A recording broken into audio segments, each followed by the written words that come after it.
Imagine sliding into a shiny vinyl booth to select your favorite tune right from the table. Or watching the cook flip burgers on a sizzling grill just inches away from your counter stool. Here are 10 classic diner features from the 1950s that we will never see again. Tabletop jukeboxes were a revolutionary entertainment feature that allowed customers to select their favorite songs without leaving their booths. The most famous was the Seaburg Wall-O-Matic, introduced in the late 1940s and popularized throughout the 1950s. These shiny, chrome-plated boxes featured pages of flip-style song menus, offering a selection of hit records. For just a nickel or a dime, patrons could drop a coin into the slot, press a combination of buttons, and instantly queue up the latest tracks from Elvis Presley or Chuck Berry. The wall boxes were hardwired to a massive master jukebox hidden away in the corner, sending music throughout the diner's central speakers. As technology advanced, these iconic coin-operated machines vanished from tables, leaving behind only the memory of flipping through those stiff plastic pages. The traditional soda fountain was the beating heart of the 1950s diner, serving as a gathering place for teenagers and families. Behind the polished Formica counter stood the soda jerk, named for the jerking motion used to pull the heavy draft arms of the soda dispensers. These skilled workers were part bartender and part performer, expertly mixing flavored syrups with carbonated water to create custom phosphates and egg creams. They also crafted thick milkshakes using heavy-duty Hamilton Beach mixers, pouring the frosty concoctions into tall, fluted glasses. The rise of prepackaged sodas, automated fast food dispensers, and commercial soft drink machines eventually made the artistry of the hand-mixed soda obsolete. Today, the lively banter and theatrical flair of the neighborhood soda jerk are completely lost to history. Diner lingo was a colorful, fast-paced language created by wait staff and short-order cooks to communicate orders quickly over the noise of a crowded restaurant. During the 1950s, shouting bizarre phrases across the counter was an essential part of the diner atmosphere. If you ordered 2 eggs on toast, the waitress would yell for Adam and Eve on a raft. And if you wanted them scrambled, she would add, and wreck 'em. A hot dog was a tube steak, and a glass of milk was cow juice. This unique shorthand sped up service and provided free entertainment for the patrons sitting at the counter. As diner menus became standardized and electronic systems replaced handwritten tickets, the need to shout orders disappeared. This vibrant culinary vocabulary has now faded away. Cigarette vending machines were a staple fixture in the vestibules and corners of nearly every 1950s diner. These large mechanical cabinets were beautifully designed with polished chrome knobs, mirrored glass panels, and colorful illuminated displays.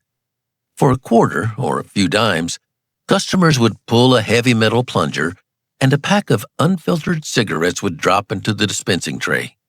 Smoking was deeply ingrained in the diner culture of the era, with every table featuring a stamped metal or thick glass ashtray. Patrons would casually smoke while drinking their coffee or reading the morning newspaper.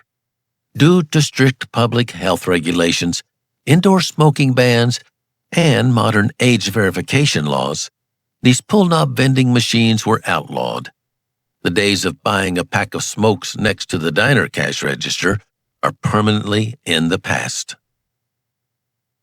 The Streamline modern exterior was a defining architectural style that made 1950s diners look like futuristic locomotives resting by the roadside. Inspired by the aerodynamic designs of trains, these prefabricated restaurants were heavily clad in polished stainless steel panels, curved glass block windows, and bands of colored porcelain enamel. Many were manufactured by companies like Coleman and O'Mahony, built entirely in factories and then shipped to their final locations. The metallic appearance was designed to catch the eye of passing motorists, reflecting sunlight during the day and glowing brilliantly under neon lights at night. As architectural tastes shift toward earthy, subdued tones in the 1970s, the shiny metallic diner fell out of favor. Modern restaurants are now built with standard brick and wood, leaving these gleaming chrome palaces as rare roadside relics. The open grill setup placed the entire cooking process front and center, transforming meal preparation into a spectator sport. In a classic 1950s diner, the flat-top griddle was located directly behind the counter, separated from the customers by only a few feet of space. Patrons sitting on the spinning chrome stools could watch the short-order cook expertly crack eggs, smash burger patties, and toast buns with incredible speed. The sizzle of the meat, the clatter of the spatulas, and the aroma of frying onions created an immersive, mouth-watering experience. Modern health codes, commercial ventilation requirements, and a shift toward larger enclosed kitchens have pushed the cooking process out of sight. The intimate connection between the customer and the cook, separated by just a waft of steam, is a dining experience we no longer share. Carhops on roller skates brought the diner experience directly to the customer's vehicle, blending the restaurant's industry with the blooming post-war car culture. While traditional diners had indoor seating, many expanded their services to include drive-in parking lots where patrons never had to leave their cars. Young waitresses would glide across the pavement on four-wheeled skates, balancing heavy trays of burgers and milkshakes. They would expertly clip a custom-designed aluminum tray directly onto the rolled-down window of a Chevy or Ford, allowing families to dine comfortably in the front seat.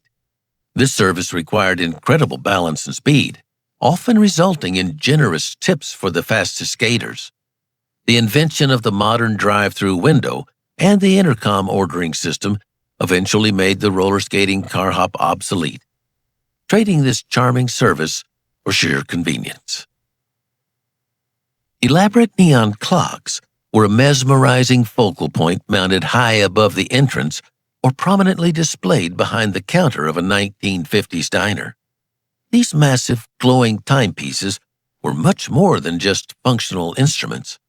They were intricate pieces of advertising art, often manufactured by the famous Glow Dial Company. These clocks featured vibrant rings of swept neon tubes in bright pinks, greens, and blues. The face of the clock usually bore the name of the diner or advertised a specific brand of soda or local dairy. The gentle hum and warm glow of the neon gas provided a comforting, nostalgic ambience that defined the midnight diner atmosphere. Today, cheap plastic LED signs and digital displays have entirely replaced these handcrafted glass tubes. The craftsmanship required to bend those brilliant neon clocks is a lost art form. The revolving glass dessert case was a brilliant marketing tool designed to tempt customers the moment they walked through the diner's front doors. These tall, multi-tiered refrigerated displays featured a motorized central column that slowly rotated, showcasing an irresistible assortment of freshly baked goods. Diners in the 1950s took immense pride in their in-house bakeries, filling these illuminated glass cabinets with mile-high lemon meringue pies and rich chocolate layer cakes. The constant, slow-motion rotation caught the light and the customer's eye, practically guaranteeing that they would save room for dessert. As diners transitioned to buying pre-packaged frozen desserts from commercial food distributors, the need for these grand rotating display cases vanished. Modern restaurants now rely on simple printed menus, lacking the mouth-watering visual appeal of a spinning slice of homemade pie. Penny scales were a quirky, interactive fixture found in the entryways or near the restrooms of almost every mid-century diner. These heavy, cast-iron machines, often built by the Watling Scale Company, served a dual purpose for the amusement of patrons.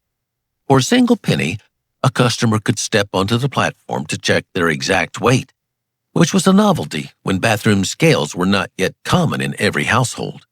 Many of these machines also dispensed a small printed ticket that revealed a personalized fortune, a set of lucky numbers, or a brief astrological reading. Families and teenagers loved dropping coins into the slot to laugh at their predicted futures before heading out the door. As home scales became cheap and ubiquitous, these heavy coin-operated novelties were hauled away to junkyards. So, if you could bring back one classic diner feature, what would it be? Drop a comment down below to tell us your favorite diner memory.